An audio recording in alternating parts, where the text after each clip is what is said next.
Nous sommes avec Fabrice Waraud, candidat du Parti communiste réunionnais à Saint-Louis. Bonjour. Bonjour.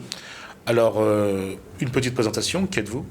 Écoutez, je suis secrétaire général du Parti communiste réunionnais depuis le dernier congrès de juillet 2013 et je suis candidat à l'élection municipale sur la commune de Saint-Louis. Alors, qu'est-ce qui motive votre candidature aujourd'hui? La candidature, quand on est au Parti communiste réunionnais, est décidée par les militants. Ça devait être quelqu'un d'autre, le candidat du Parti communiste réunionnais à Saint-Louis. Il n'a pas voulu faire la liste dans le respect des statuts du parti. Il n'a pas voulu suivre le grand projet du parti pour la commune de La Rivière. Les sections du parti de Saint-Louis et de La Rivière, qui comptent quand même plus de 1500 adhérents, ont donc décidé d'investir un autre candidat. Et c'est moi qui a donc été choisi pour être le candidat du Parti communiste réunionnais sur la commune de Saint-Louis. Le seul. Je ne sais pas si ma question va vous paraître paradoxale. Quel bilan faites-vous de la mandature qui se termine? Le bilan de la mandature, il est très mitigé. On ne peut pas dire le contraire. Il y a eu de bonnes choses. Doublement des places en crèche. Plus de 1500 logements sociaux livrés ou en construction. Donc il y a quand même des aspects très positifs. Maintenant, il y a effectivement des choses un peu moins positives. Les gens retiendront bien évidemment les problèmes financiers de la commune. La seule chose que l'on peut dire sur cet état de la commune, c'est que Claude Waraud a évidemment une part, mais il ne faut pas oublier aussi qu'à la veille des élections municipales de 2008, le 14 février 2008, avec une délibération signée le 3 mars 2008, alors que l'on vote le 9 mars, c'est-à-dire une semaine avant, M. Cyril Hamilcarraud fait une augmentation d'impôts de 44%, c'est-à-dire au maximum. Donc il a mis, M. Cyril Hamilcarraud a mis la commune sur la paille pendant sa mandature et il a été obligé d'augmenter les impôts juste avant les élections. Et je crois que c'est cette situation dont a hérité aussi le maire actuel qui fait que la situation a été difficile pendant la mandature. Il n'en est pas moins que Claude Waraud a aussi une part, bien évidemment, comme je disais avant. Moi, je pense qu'aujourd'hui, la sérénité va revenir à Saint-Louis, que les finances vont être assainies en fin d'année, comme annoncé par le maire sortant en accord avec la préfecture. Et je pense que on va pouvoir gérer la commune d'une autre manière, d'une nouvelle méthode que l'on va mettre en place. Et c'est ça qui va faire que nous allons rendre dans les mois qui viennent leur fierté aux Saint-Louisiens et aux Rivérois. Justement, que dit la population? Quelles sont ses attentes? Quelles sont ses doléances? Dans la population, plusieurs attentes. On est en porte-à-porte tous les jours, on rencontre donc la population quotidiennement. Et je pense qu'il y a plusieurs aspects.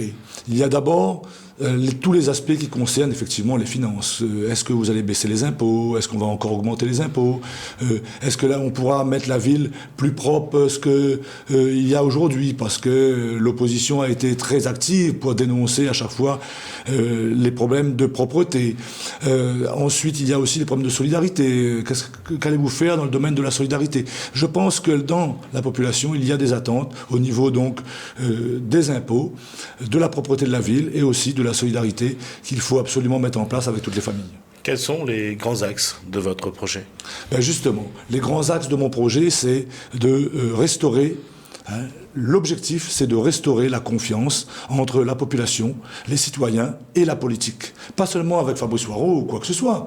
C'est de rendre à la population l'envie de voir, de regarder, de parler politique. Et c'est ça l'important. Et je pense que pour y arriver, il faut mettre deux choses en place, la proximité et la solidarité. La proximité, nous on a dit que tous nos colistiers ont accepté de faire de la permanence de réception du public. Le maire fera au moins une journée par semaine et chaque élu fera au minimum une demi-journée par mois. Ça veut dire que tous les jours ouvrables, il y aura des élus dans la mairie pour recevoir la population. Un numéro gratuit sera mis en place pour prendre rendez-vous. Une boîte postale sera mise en place pour écrire directement au maire sans passer par les services. Et toutes les lettres auront une réponse, si vous voulez, pour que ça donne vraiment à la population la parole et aussi aller dans les quartiers avec des rendez-vous citoyens matin en journée où l'équipe municipale ira à la rencontre de la population dans les quartiers, avec les comités citoyens. Et on s'est engagé, alors qu'on a prévu de faire un comité citoyen dans chaque quartier tous les trimestres, on s'est engagé à faire le premier comité citoyen de chaque quartier avant le 31 mai pour donner la parole à la population et écouter pratiquement avant de commencer la mandature, écouter l'ensemble de la population en tant que maire et pas seulement en tant que candidat actuellement. Ça, c'est la proximité que vous souhaitez apparemment. Maintenant, sur les points précis, comme par exemple le développement économique, l'aménagement du territoire, le social, quels sont... Le social, ça passe par la solidarité. C'est d'abord une baisse des impôts. Sur la mandature, 15 à 20% de baisse d'impôts. C'est une chose qui est possible. Il faudra attendre de voir les crédits de l'État pour pouvoir ajuster les choses. Mais on va pouvoir faire une diminution de 15 à 20% des impôts. On propose aussi le retour à la cantine gratuite, la réparation d'une injustice, parce que effectivement, jusqu'à présent, les familles payent, bien que ce soit au quotient familial, les familles payent. Et la situation économique et sociale de la Réunion est telle que nous proposons le retour à la cantine gratuite. Ça, c'est un aspect de solidarité.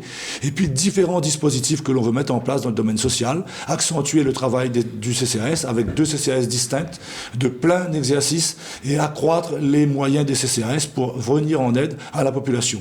Maintenant, sur le côté économique... Juste sur le social, la petite enfance, les personnes âgées, les personnes handicapées. Bien sûr, tout à fait. On va accroître donc les moyens du CCAS pour qu'il y ait beaucoup plus de personnel pour travailler dans le domaine de l'aide à domicile. Ça, c'est en contrat, en partenariat avec le Conseil général. La petite enfance, on va encore accroître le nombre de places en crèche parce qu'il le faut. Il y a des besoins. Tout ça, ça fait partie du projet, effectivement, social. Maintenant, d'un point de vue économique, il faut qu'on arrive à restructurer le centre-ville, refaire tous les trottoirs, revaloriser les façades, pour que ça donne envie. Il faut un cœur de ville. Il faut un cœur de ville, et il faut refaire ce cœur de ville, parce qu'il y a des nécessités. Et je pense que Saint-Louis est une ville qui attire beaucoup de monde, puisqu'autour, vous avez Sillaos, l'Entre-deux, les Avirons, les Temps-Salés, où il n'y a pas vraiment de cœur commerçant. Beaucoup de gens viennent à Saint-Louis, et il faut donner envie aux gens de revenir à Saint-Louis encore plus, et on va s'attacher à cela en refaisant tout le centre-ville. Ça, c'est le cœur de ville. Est-ce qu'il y a encore possibilité d'avoir des zones d'activité ? Bien sûr. Sur la partie haute, toute la zone industrielle de Saint-Louis est pratiquement bouclée aujourd'hui, mais sur la partie haute, il y a la possibilité... La rivière encore ? Voilà, sur la partie haute, sur le bas de la rivière ou sur les hauts de Saint-Louis, sur la partie des bas de la prochaine nouvelle commune de la rivière, il y aura des zones assez importantes pour faire des zones d'activité. Une question sur le radier du Iwaki, qui est aujourd'hui, c'est un projet. Il y a un projet d'un pont sur ce radier. Il y a d'abord notre projet qui date de plusieurs décennies de faire une route de moyenne altitude qui partirait prolonger la route des Tamarins depuis Stella et qui ferait tous les hauts des Avirons, de la rivière, etc. et qui ferait un pont sur le bras de Sillaos pour rejoindre l'autre pont du bras de la Plaine. Mais pour le radier du Iwaki, nous on a proposé depuis très longtemps de faire un pont bêlé ou un radier tout au moins beaucoup plus fort pour que ce radier ne soit pas emporté à toutes les sauces. À chaque rue. À chaque rue. Bon, c'est important pour le désenclavement de la rivière. On a aussi dit qu'on allait se battre pour que la région puisse faire très rapidement l'entrée sud de Saint-Louis, l'ancien pont, suite au nouveau pont, faire une sortie pour qu'il y ait la route en encorbellement qui rejoigne, pour toutes les personnes qui le savent et qui sont dans le coin, il y a le chemin Piton et qui va permettre de rejoindre la rivière directement sans passer par Saint-Louis pour désengorger à la fois Saint-Louis et pour permettre aux Rivérois de sortir de l'enclavement où ils sont actuellement. Il nous reste un peu moins de 2 minutes.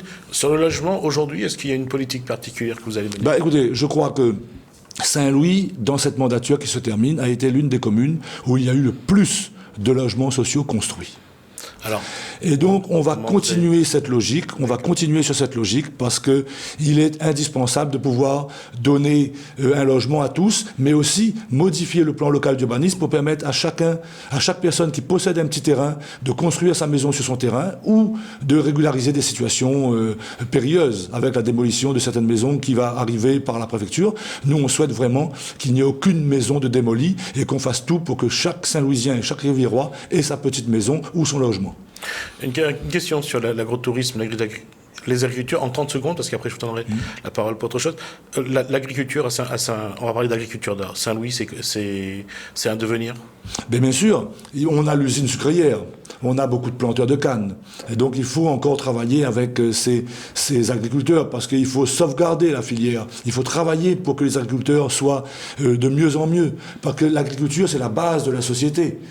Donc moi je crois vraiment que l'on peut aider, notamment dans les Hauts, aider les agriculteurs à avoir et à travailler dans le domaine qu'ils aiment. Il nous reste 30 secondes, un message pour les Saint-Louisiens.